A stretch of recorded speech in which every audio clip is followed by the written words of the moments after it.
खरं तर मुलांपेक्षा मुलांनी घडावं याची काळजी अलीकडं पालकांना जास्त आहे, ही सुद्धा सगळ्यात मोठी वस्तुस्थिती आहे। मी परवा रस्त्याने निघालो होतो, अचानक एका घरातनं भांडणाचा आवाज ऐकू आला।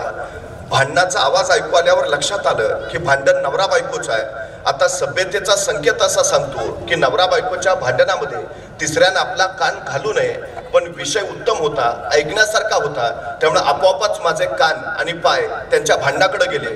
बायको तावातावानं नवऱ्याला सांगत होती, हे बघा काही झालं तरी माझ्या मुलाला मी डॉक्टरच करणार। नवरा म्हटला, हल्ली दवाखाने ओस पडलेत, कशाला डॉक्टर, त्याला इंजिनियरच बनवायचं। बायको म्हणे नाही नाही डॉक्टरच करूया, नवरा म्हणे नाही इंजिनियरच बनवायचं। दोघांचा वाद इतका वाढला की भांड्याला भांड वाजावं तसा त्यांचा आवाज वाढला। त्यांचा भांडणाचा आवाज ऐकून शेजारी पाजारी गोळा झाले, एक गट बायकोच्या बाजूचा, एक गट नवऱ्याच्या बाजूचा, एक गट तावातावानं सांगायला लागला, नाही बरोबर आहे वहिनी डॉक्टरच करा। दुसरा म्हटले नाही नाही इंजिनियरच बनवा। बघता बघता घरातली गर्दी वाढली, गर्दी घरात मावेना, घरातली गर्दी बाहेर आली, अंगण सगळं माणसांनी फुलून गेलं, वाद चांगलाच वाढला, डॉक्टर करा इंजिनियर करा। बघता बघता अंगणातली माणसं रस्त्यावर आली, वाहतूक खळंबली, गाड्यातली माणसं रस्त्यावर उतरली, त्या वादात सामील झाली। निम्मा गट तवातावानं सांगतोय नाही डॉक्टरच करा, दुसरा म्हणतोय नाही इंजिनियरच करा। रस्त्याची वाहतूक खोळंबल्यामुळं कुणीतरी पोलिसांना फोन केला, पोलीस धावत धावत जागेपर्यंत आले, त्या भांडणाच्या मुळाशी जावं म्हणून त्या नवरा बायको जवळ पोहोचले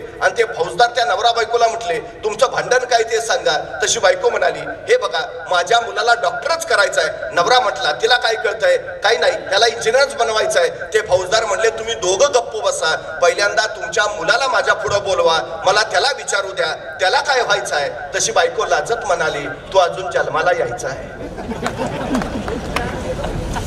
हल्लीच्या शैक्षणिक क्षेत्रातली स्पर्धा इतकी वाढली आहे की मुलगा जन्माला यायच्या आधीच त्याच्या शिक्षणाची, त्याच्या भविष्याची आणि त्याच्या भवितव्याची काळजी पालकांना पडू लागली आहे। ही सगळ्यात मोठी उत्तम गोष्ट असं जरी मानलं तरी आम्ही स्वप्न पाहतो, ती स्वप्न प्रत्यक्षात यावी यासाठी आम्ही आमचं आयुष्य खर्ची घालतो, पण ज्याच्यासाठी ती स्वप्न पाहतो त्याला ती स्वप्न पडतात का, हा सगळ्यात मोठा महत्वाचा विषय आहे। मला वाटतं म्हणून त्यांनी घडावं, यापेक्षा त्याला जोपर्यंत वाटत नाही त्यांनी घडावं तोपर्यंत काहीही घडणार नाही, ही वस्तुस्थिती पहिल्यांदा आपण लक्षात घेतली पाहिजे। खरं तर आपण त्याचे उद्गाते असतो, आपणच त्याचे निर्माते असतो। मानवी व्यक्तिमत्वाचे अभ्यासक आणि जीवशास्त्रीय संशोधक असं म्हणतात की नुकतंच जन्माला आलेलं एखादं नवजात बाळ तुम्ही आम्हाला आणून द्या आणि त्याला काय बनवायचे ते सांगा, आम्ही त्याला ते बनवून देतो। म्हणजे हवं ते बनवता येतं, हवं ते घडवता येतं। डॉक्टर बनायचंय बनवू शकता, इंजिनियर बनायचंय बनवू शकता, वकील बनायचंय बनवू शकता, शास्त्रज्ञ बनायचंय बनवू शकता, प्राध्यापक बनायचंय बनवू शकता, जे हवं ते तुम्ही बनवू शकता। ओल्या मातीच्या गोळ्याला जर हवा तसा आकार देता येत असेल तर जिवंत हाडामांसाच्या गोळ्याला सुद्धा हवा तसा आकार देता येतो। फक्त माती ओली हवी आणि वय संस्कारक्षम हवं, ही सगळ्यात महत्वाची गोष्ट आहे। एकदा संस्कारक्षम वय ओलांडून पुढे गेलात की मुलं तुमचंही ऐकत नाहीत आणि दुनियेचंही ऐकत नाहीत, ही सगळ्यात महत्वाची गोष्ट आहे। त्यामुळं संस्कारक्षम वयातच त्याच्यावरती आवश्यक ते संस्कार घडले पाहिजेत, तरच तो त्याचं आयुष्य घडवू शकतो। ही सगळ्यात महत्वाची गोष्ट आपण लक्षात ठेवली पाहिजे।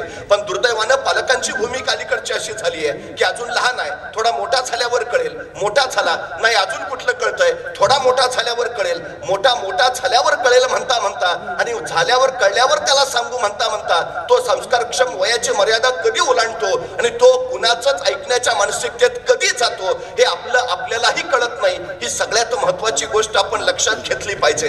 खरं तर छत्रपती शिवाजी महाराज 12 वर्षाचे होते, सगळं जे आवश्यक ते प्राथमिक शिक्षण शहाजीराजे आणि मासाहेब जिजाऊ यांनी त्यांना दिलंच, पण वयाच्या 12व्या वर्षी या माता पित्यांनी स्वतःचा संसार बाजूला सरला आणि स्वराज्याचा प्रपंच उभा करण्यासाठी एक विलक्षण निर्णय घेतला। त्या निर्णयामध्ये असं ठरलं की थोरले पुत्र संभाजीराजे शहाजीराजांबरोबर कर्नाटकातच राहतील, शहाजीराजे थोरल्या पुत्राला घडवतील आणि धाकटे पुत्र शुभाराजे मासाहेब जिजाऊंच्या बरोबर महाराष्ट्रात येतील, मासाहेब शुभांना घडवतील आणि शुभा महाराष्ट्रात स्वराज्य उभा करतील। आणि ठरल्यानुसार वयाच्या 12व्या वर्षीच मासाहेब जिजाऊ शुभाराजांना घेऊन पुण्याकडे यायला निघाल्या। आता 12 वर्षाच्या आपल्या या पुत्राला एका पित्यानं काय द्यावं, आमचा मुलगा जर कुठे निघाला तर आम्ही काय देतो, डबा वेळेवर खा। आई काय सांगते, बसमध्ये मधल्याच सीटवर बस। बाळ म्हणतं का नाही, पुढनं कोणी ठोकलं तरी तू सुरक्षित, मागनं कोणी धडकलं तरी तू सुरक्षित, बाळा तू जगला पाहिजे। पण शहाजीराजे नावाच्या पित्यानं एक आपल्या 12 वर्षाच्या पुत्राला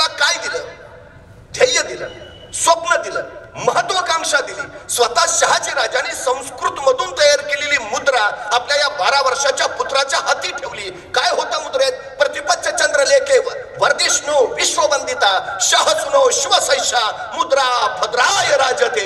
एक पिता आपल्या पुत्राला काय सांगतोय की प्रतिपदीच्या चंद्राच्या कलेप्रमाणे तुमचं राज्य वाढत वाढत जाईल आणि एक दिवस ते विश्वाला वंदनीय होईल.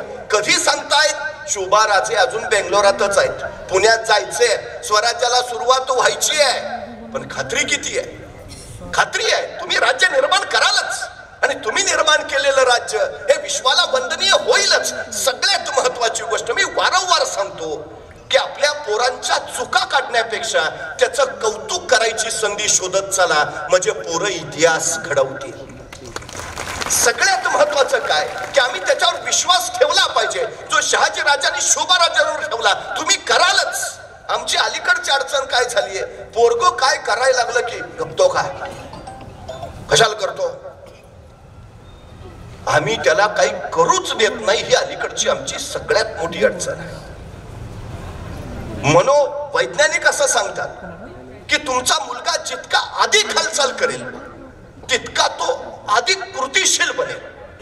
तुम्ही जितका त्याला सावलीत ठेवाल तितका तो काळोखासारखा घडत घडत होत जाईल. ही सगळ्यात मोठी वस्तुस्थिती आहे. पण तो काही करायला गेला की आम्ही पहिले त्याला अडवतो. ही आमची अलीकडची सगळ्यात मोठी अडचण आहे, सगळ्यात मोठी. अहो बघा ना, रांगणारं पोर असतं घरात, आई स्वयंपाक करत असते, आईचं लक्ष नाही ते मूल पाहतं आणि अंधाराच्या दिशेने झेपावतं. त्याला कुतूहल आहे, ते नैसर्गिक आहे, जन्माच्यात आहे. उपजत प्रत्येकाला कुतूहल असतंच. लहान मुलं प्रत्येक गोष्ट अनुभवानं जाणून घेतात.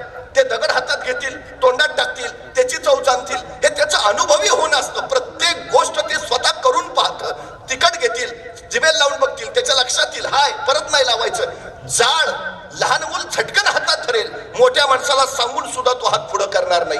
उपजत कुतूहल, उपजत धाडस हे लहान मुलांच्या मध्ये असतच असतं. ही सगळ्यात महत्वाची गोष्ट आहे. ते लहान मूल अंधाराच्या दिशेने झेपावतं, त्याला कुतूहल आहे, उजेडात काय आहे दिसतंय, अंधारात काय आहे त्याला बघायचं आहे. ते अंधाराच्या दिशेने झेपावताना त्याची आई पाहते आणि आई त्याला म्हणते हे नको जाऊ, अंधारात भाऊ असतो, नाही जायचं. ते तिथंच थबकतं, तिथनच आईकडे पाहतं. परत आई स्वयंपाकाला लागते, आईचं लक्ष नाही ते पाहतं आणि परत अंधाराकडे झेपावतं. आईचं परत लक्ष, ते सांगितलं ना नाही जायचं, अंधारात भाऊ असतो, नको जाऊ. ते पोर परत थबकतं. आई परत स्वयंपाकाला लागते आणि आईचं लक्ष नाही बघून ते पोर परत अंधाराकडे झेपावतं. मग मात्र आई संतापते, उठते, त्या पोरला उचलते आणि लांब नेऊन ठेवते आणि सांगते सांगितलं ना नाही जायचं, अंधारात भाऊ असतो. त्या मुलाच्या अर्धजागृत मनावर कायमचा संस्कार होतो. अंधारात भाऊ असतो, पट्ट्या पुढं 2 पोरांचा बाप झाला तरी अंधारात जात नाही. दोष त्याचा आहे का? आम्ही त्याच्यावर संस्कार केला. भाऊ आपण एवढ्या संख्येनं तुम्ही इथं बसलाय, मला एका प्रश्नाचं उत्तर द्या, कधी कुणी भाऊ बघितलाय का? मग नसलेला भाऊ आम्ही आमच्या पोरांच्या डोक्यात का उभा करतो? हा भाऊ याचा अर्थ असते भीती. यश आणि आपण यांच्यामध्ये फक्त भीती उभा असते, दुसरं काही नसतं. ही भीतीची भिंत ढासळली की मग यश मिळतच मिळतं. ही सगळ्यात मोठी वस्तुस्थिती आहे. आमची अडचण अशी आहे की आम्ही आमच्या मुलांना काही करूच देत नाही. हा सगळ्यात मोठा त्याच्या अपयशाचा कारणाचा भाग आहे, सगळ्यात मोठा. ही भीती फार फार अडचणीची ठरते त्याला. म्हणजे तो शाळेत जरी गेला तरी त्याच्या अनुभवापेक्षा सांगणारे भरपूर जण असतात. इंग्रजी अवघडच, गणित भयानक. तुम्ही का डोक्यात घालता त्याच्या? त्याने अनुभव घेतलाय का? त्यांनी बघितलाय का? त्याला माहिती आहे का नाही? हे भाऊ जाणीवपूर्वक उभा केले जातात, भीती डोक्यात बसवली जाते आणि मग तो अपयशापासून लांब लांब जातो. ही सगळ्यात आणि सगळ्यात मोठी अडचण आहे. शहाजी राजे शिवरायांना असं नाही म्हटले जमेल का, कराल का, होईल का, नाही जमणारच. हा विश्वास दिला. सगळ्यात महत्वाचा विषय आहे, तुमच्या मुलांमध्ये तो विश्वास निर्माण करा की तुला जमेलच, करशीलच. हो जमेल का, करेल का विषयच नको. हा सगळ्यात महत्वाचा भाग आहे. आणखी काय दिलं शहाजी राजाने? छोटं मंत्रिमंडळ दिलं. उद्या तुम्हाला तुमचं स्वतःच मंत्रिमंडळ उभा करायचं आहे. काय विश्वास आहे, काय खात्री आहे? आणखी काय दिलं? भगवा ध्वज दिला आणि सांगितलं उद्याच्या उभार